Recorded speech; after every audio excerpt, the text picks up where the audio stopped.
Hello दोस्तों, तो स्वागत है आपका मेरे चैनल टॉप हिंदी एनीमे में। तो पिछले एपिसोड में हमने देखा था चेंगफेंग और ली युक्सुआन दोनों एल्केमिस्ट कंपटीशन के सेकंड राउंड में चले जाते हैं। यहाँ पे प्रेसिडेंट बताते हैं कि एल्केमिस्ट के पार्टनर को स्नो लैंड में जाकर एलिफेंट के ट्रक्स को काट कर लाना होगा और इधर एल्केमिस्ट को एक इलेक्शन रेडी करना होगा। चेंगफेंग अपने सोल फॉर्म में इस स्नो लैंड में इंटर करता है, मगर टोंगहे और चेंगफेंग में फाइट हो जाता है और ये टोंगहे अपने इवल पावर से एलिफेंट को बेकाबू बना देता है, जिससे ये एलिफेंट स्नो लैंड से बाहर निकल जाता है। और इधर ली युक्सुआन अपना इलेक्शन रेडी कर चुकी होती है। जब एलिफेंट बाहर आता है फिर ये बाहर में काफी तबाही मचाता है, मगर चेंगफेंग अपना पावर यूज कर इस एलिफेंट को मार देता है और साथ ही इसका टक्स को भी काट लेता है। इस राउंड में चेंगफेंग और ली युक्सुआन जीत जाते हैं। प्रेसिडेंट लिन इन सब को अपने राउंड को कंप्लीट करने और इन सब का जान बचाने के लिए थैंक यू कहता है और साथ ही इन्हें प्रमोट भी करता है। यहीं पे लास्ट एपिसोड खत्म हो गया था और अब आगे एपिसोड 188 के स्टार्ट में हम देखते हैं यहाँ पे चेंगफेंग और सीनियर डोंगफेंग दोनों एक टेबल पर बैठे होते हैं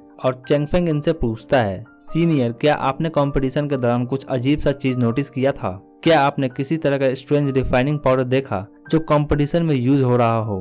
तो सीनियर कहते हैं नहीं, मगर लगता है कि ये पाउडर स्पिरिचुअल पावर का अफेक्ट कर सकता है। ये काफी खतरनाक लगता है, हमें इसे ढूंढना होगा। तो फिर चेंगफेंग कहता है, मैं अपने मेडिसिन स्पिरिट से इस पोर्शन को चेक करता हूँ। ये मेडिसिन स्पिरिट काफी अच्छा है, ये अच्छे तरीके से काम करता है। देखते हैं कि क्या पता चलता है। जब ये मेडिसिन स्पिरिट चेक करता है फिर पता चलता है कि ये एक वर्मवुड हर्ब है, इसी का यूज किया गया था। इस हर्ब को देखकर सीनियर चौंक जाते हैं और कहते हैं कि ये हर्ब एशियंट टाइम में रॉयल फैमिलीज के लिए यूज किया जाता था। इसका इस्तेमाल कर पोटेंशियल स्टिमुलेटिंग पोर्शन को बनाया जाता था। ये हर्ब काफी ज्यादा रेयर है और बताते हैं कि मुझे और टोंगहे को ये ब्लैक मार्केट में मिल गया था। फिर ली युक्सुआन आती है और कहती है, मुझे लगता है कि ये उतना सिंपल नहीं है जितना दिख रहा है। हम इस एल्केमिस्ट एसोसिएशन को जाकर रिपोर्ट कर देते हैं। तो चेंगफेंग कहता है, फिर मैं फेंग वुकिंग को कांटेक्ट करता हूँ। मैं एल्केमिस्ट एसोसिएशन पर भरोसा नहीं करता, हमें खुद ही इन्वेस्टिगेट करना होगा। और कहता है, मैं उम्मीद करता हूँ कि जियांग शॉर्ट फिर किसी न किसी को भेजेंगे हमारा हेल्प करने के लिए। फिर चेंगफेंग और ली युक्सुआन दोनों ब्लैक मार्केट आ जाते हैं। यहाँ पर कुछ शॉपकीपर्स कॉकरोच फाइट खेल रहे होते हैं। चेंगफेंग पूछता है, ये वर्मवुड कितने का है? तो इस पर ये कहता है 100 स्पिरिट स्टोन का। ये सुनकर ली युक्सुआन कहती है, क्या 100 स्पिरिट स्टोन का? तुम सीधा लूट क्यों नहीं लेते हमें? इससे तो अच्छा होगा कि तुम हमारी जेब से सारे पैसे ले लो। ये सुनकर शॉपकीपर कहता है, तुम्हें खरीदना हो तो खरीदो, नहीं तो चलते बनो यहाँ से। अब ली युक्सुआन को समझ में नहीं आता कि ये कैसे ट्रेड कर रहा है, इतने महंगे कीमत पे कौन इससे खरीदेगा। फिर चेंगफेंग इन्हें 10,000 स्पिरिट स्टोन देता है और इतने सारे स्पिरिट स्टोन देखकर ये शॉपकीपर भी हैरान हो जाते हैं कि मैंने तो 100 मांगा था, ये 10,000 क्यों दे रहा है? क्या ये पागल है?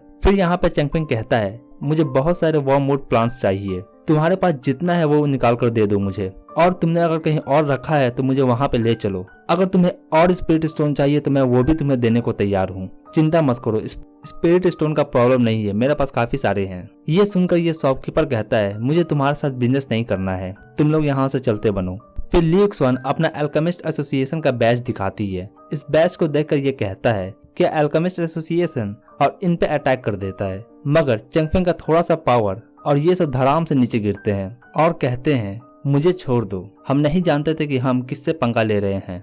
फिर चेंगफेंग मैप निकालता है और कहता है, मुझे इस मैप में देखकर बताओ कि तुम्हें ये वर्मवुड कहाँ पे मिला था।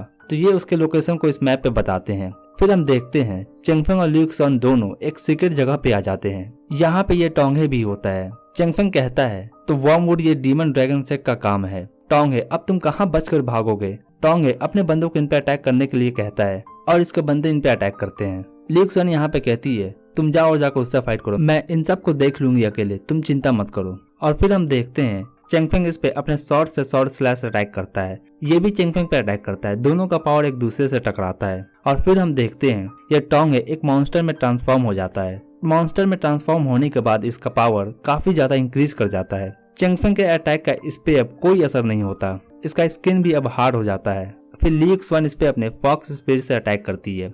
ये बड़े आसानी से इसका प्यूरिफिकेशन पावर को तोड़ देता है। ये देखकर चेंगफेंग कहता है, लगता है कि हमें इसके बॉडी से पहले इसका मेडिसिनल पावर को हटाना होगा, तभी जाकर हम इसे हरा सकेंगे। चेंगफेंग अपने जियांगलो स्पिरिट को समन करता है। जियांगलो इसे एक चिंग में जकड़ लेता है और एक जगह पे बांधे रखता है। टोंगहे के बॉडी के चारों ओर फॉग होता है। चेंगफेंग समझ जाता है कि ये मेडिसिन का इफेक्ट है और इसी फॉग को यूज कर ये एक मेडिसिन पोर्शन बना सकता है और फिर उस मेडिसिन पोर्शन से वो इसे हरा भी सकता है।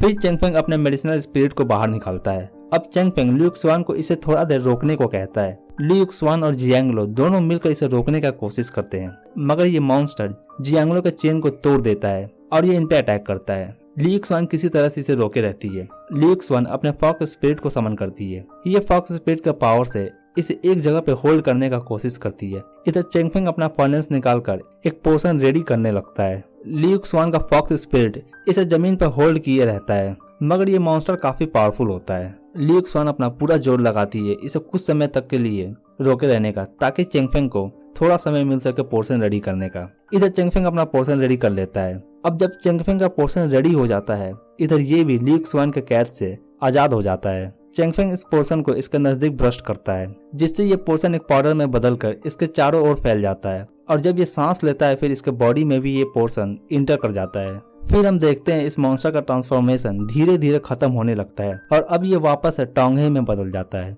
वापस इंसान में बदलने के बाद चेंगफेंग इस पर वापस से अटैक कर देता है और इस बार ये ब्लॉक नहीं कर पाता और ये यहीं पे बेहोश हो जाता है। यहाँ ऊपर में कुछ लोगों को बंदी बनाकर रखा गया था। चेंगफेंग इनके पास जाकर इन्हें छुड़ाता है और इनसे कहता है ये हर्ब्स तुम्हारे माइंड को कंट्रोल कर सकते हैं, अब दोबारा से तुम सब इस जगह पे नहीं आना। फिर ये चेंगफेंग का धन्यवाद करते हैं और बताते हैं कि किसी ने इन्हें पैसे दिया था यहाँ पे प्लान्स को गैदर करने के लिए। ये बताते हैं कि इन्हें पता नहीं था कि ये इतना ज्यादा डेंजरस होने वाला है और ये थोड़े पैसे के लालच में यहाँ पे आ गए थे।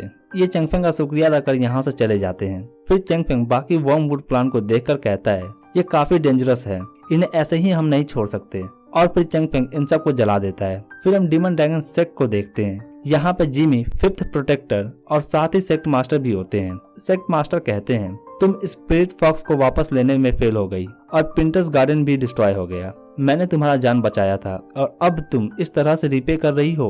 फिर जिमी कहती है सेक्ट मास्टर गुस्सा ना हो। चेंगफेंग को लगता है कि वो पिंटर्स गार्डन को जलाकर सब कुछ बर्बाद कर दिया है, मगर ऐसा नहीं है। इसका राख भी हमारे लिए यूजफुल है। जो प्लांट जले हैं वहाँ पे अब वो राख में बदलकर हवा में मिल जाएंगे और ये पूरे सिटी में फैल जाएंगे, और जब ऐसा होगा फिर मैं सिटी के लोगों को जब चाहूँ तब उन्हें एक डॉल में बदल सकती हूँ। इधर शॉर्ट सेक्ट में चेंगफेंग ने लेटर भेजा था। लिंगलोंग इस लेटर को लेकर सेक्ट मास्टर के पास आती है।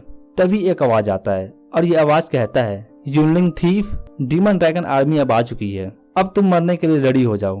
यहाँ पे काफी सारे डिसाइपल्स भागे भागे आते हैं और कहते हैं डीमन आर्मी हमारे सेक्ट के गेट के बाहर खड़ी है। अब सेक्ट मास्टर को भी समझ में नहीं आता कि ये शॉर्ट सेक्ट से फाइट क्यों करना चाहते हैं, ये इस तरह से अटैक क्यों कर रहे हैं, क्या चाहते हैं ये, इस अटैक के पीछे क्या कारण हो सकता है। इधर चेंगफेंग सभी के साथ बैठकर डिस्कस करता है कि मैंने पिंटर्स गार्डन को जला दिया है, अब तक शॉर्ट सेक्ट से कोई आंसर नहीं आया है, लगता है कि अब हमें ही सब कुछ करना होगा, और कहता है हम पिल डीमन फॉर्मेशन का यूज कर सकते हैं और एक बैरियर लगा सकते हैं सिटी के चारों ओर। फिर एंसेस्टर आन और इवल फेंग दोनों बाहर जाकर सिटी के बाहर में बैरियर के लिए फ्लैग लगाते हैं। अब लिu xuan आती है और कहती है एल्केमिस्ट एसोसिएशन ने अनाउंस किया है कि कंपटीशन का नेक्स्ट राउंड अब स्टार्ट होने वाला है। तो ये सुनकर चेंगफेंग बोलता है जिमी रुकने वाली नहीं है, वो पक्का ही कुछ ना कुछ करेगी इस कंपटीशन के दौरान, तुम सावधान रहना। तो लिu xuan कहती है तुम्हें मुझे बताने का जरूरत नहीं है, और इसी के साथ ये एपिसोड यहीं खत्म होता है। तो कमेंट पे मुझे जरूर बताएं आपको ये एपिसोड कैसा लगा, और वीडियो अच्छा लगा हो तो वीडियो को एक लाइक जरूर करें,